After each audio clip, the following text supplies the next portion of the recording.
One thing I've noticed throughout this pandemic is that when I respond to the question, "How are you?" my response is much more considered and feels more significant than in the past. How we are all feeling is important, and I think we're taking more notice of how we feel, and that is a good thing. A young educator recently told me that she was feeling exhausted and overwhelmed. She was struggling with her workload. She felt herself being short with the kids and then feeling guilty at the end of the day. She felt like she wasn't putting as much into her work as usual, even though she was well prepared and organised. She felt absolutely exhausted at the end of the day and generally felt like a real failure. If you work with kids, these feelings will not be unusual. Most teachers have moments when they feel they're not doing enough or not doing it well enough. One reason is that teachers have high expectations for themselves. They're always striving to do things better, to improve, and to achieve more.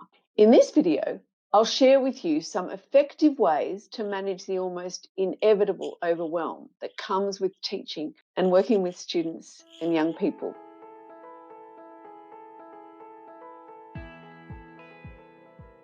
My name's Amaro, and I'm the Principal Presenter at The Highly Effective Teacher. I'm a teacher and I've been supporting students and teachers for over 30 years. I'm passionate about teacher wellbeing and working with teachers so that they can thrive in the teaching profession. Better teacher wellbeing means improved student wellbeing, and that contributes to better academic and social outcomes for all our students. If you'd like to learn more about teacher wellbeing, please subscribe to our channel and ring the bell so that you receive notifications of all our videos. When you subscribe, that helps to support our channel and means that we can keep making these videos and get the information and support out to more teachers. There will always be that kid that you can't seem to reach, or the parents who have unrealistic expectations, or the principal who wants you to adopt and change yet again to another program or another system. And when teachers feel exhausted and overwhelmed, they don't always deal with those challenges as well as they could.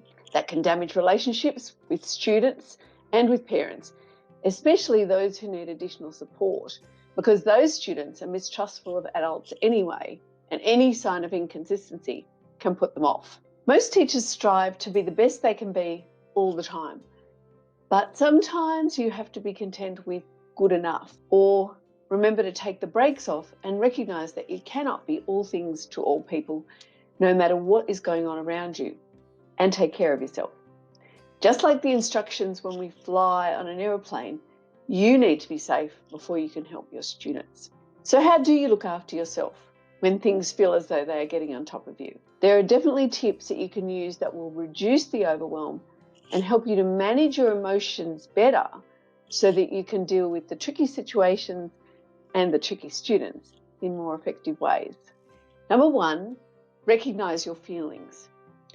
Recognize and accept that you are having these negative or difficult feelings and allow yourself to feel the feelings. Sometimes we can be in the mindset that we don't want to feel that way, so we deny the feelings and don't give ourselves permission to be sad, tired, lonely, angry, because those feelings have negative connotations for us. We somehow feel bad about feeling that way. As Dan Siegel says, name it and tame it. What he says is that when we name our feelings and allow ourselves to feel the feelings, we can move through the process and take the power out of them. Number two, tell someone who cares. Talk, cry, yell, scream if that's what you need. Telling a trusted friend or family member can help to reduce those feelings of overwhelm. Connecting with someone else feels good, and if they're a good listener who allows you to vent, rant, or whatever else you need, that's the best one.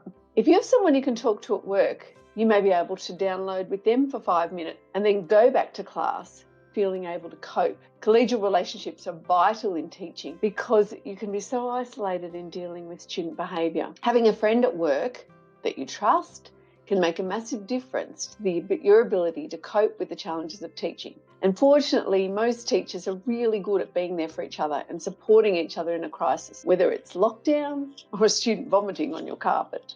Number three, be aware of your own self-talk. What are you telling yourself about a situation? And is your language helpful or unhelpful? Remember that acronym that we teach our students about what to do before you say something? Before you speak, think. Is it true? Is it helpful?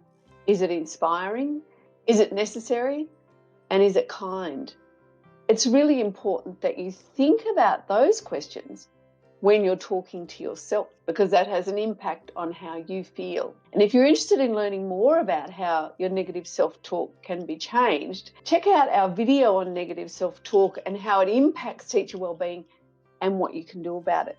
Number 4, mindfulness and breathing.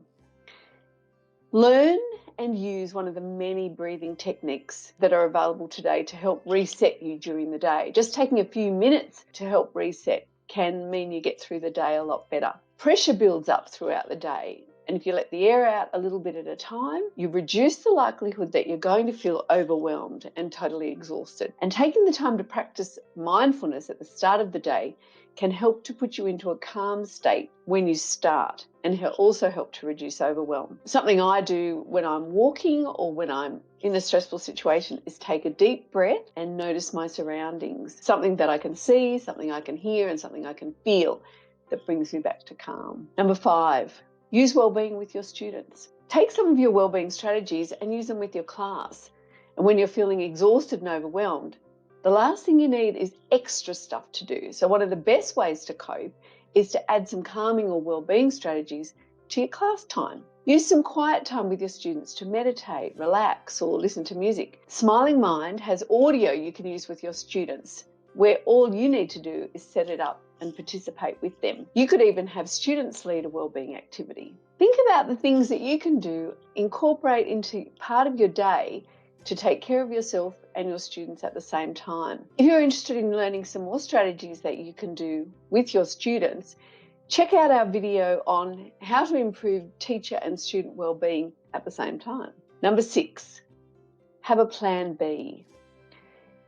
Make sure you've got some things up your sleeve that you can use when you're not feeling great, and make it student-centered activities that the kids can either do on their own or with little input from you. It may even demonstrate to you some better ways for students to learn that don't require huge amounts of time and effort from you. You could give students the opportunity to run the class, let them plan and conduct a learning activity for the students, have student presentations, have a talent quest where kids can get to be an expert in something that they love, set up learning stations where kids rotate around the classroom, and you can do that in high school as well as primary school, making it developmentally appropriate. Get kids to plan a party and give them some strategies around that, and put parameters around that about how they can do it, and it'll be something that they're going to plan hold in a future date. And give them some short research projects that they can do in pairs or threes and then report back to the class. Thank you for watching this video. Stay safe, give each other a hug, and happy teaching.